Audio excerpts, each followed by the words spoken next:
Alright, first step, coconut coir. This stuff has to hydrate. Let's get it in the bucket.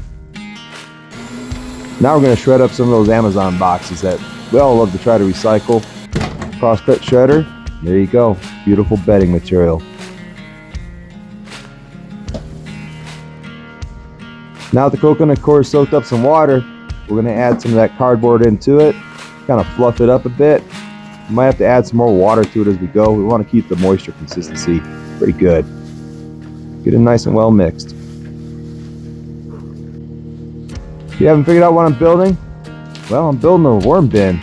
I bought this thing on Amazon. It cost me like 75 bucks. It seemed like a pretty good setup. A lot better than extra trays. We got a strainer on the bottom. Hopefully keep the worms out of the bottom tea tray. But also to keep them out, we're going to put in a dry cardboard in the bottom.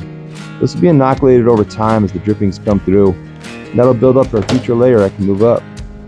Now we're on to the second layer. Now with this one, I'm going to squeeze this material and make sure that there's only a few drops of water coming out of it. We don't want it too dry, we don't want it too moist. We want it just right. We can add some more water to this later on if we need to, but for now, yeah, that's looking pretty good. Third layer, this is going to be our feeding layer.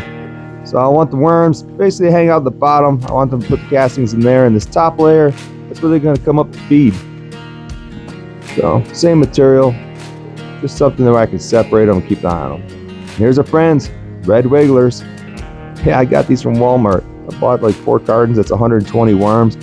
So they seem to be pretty healthy, and didn't cost that much, but I didn't want to order online because it might freeze in shipping. So yeah,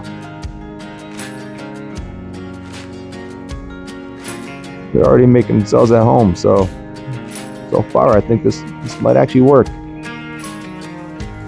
Alright, feeding time. We're going to use some dry leaves and potato peels and some coffee grounds. I kept it very simple because I'm going to have this for at least the first week or so in my garage, and I don't want fungus, gnats, and so forth, fruit flies getting in there. So no fruits or anything, but they'll get them later on. This dust right here is azomite. Azomite is a volcanic rock that's been pulverized.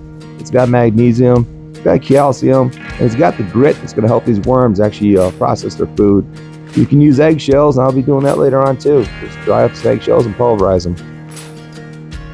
That'll make it all look nice and pretty. And then we're going to do our final layer right here, which is going to be some wet newspaper. Just keep the moisture up and everything. Now the worms, you don't want to like cover them right away. You want to put the cover on because you want them to actually stay in the light. Keep the light on in your garage, whatever. That way they stay in the container, don't try to escape. Good airflow. With any luck, we're going to have some chicken food, fish food, plant food, a whole new worm colony. Y'all stay safe.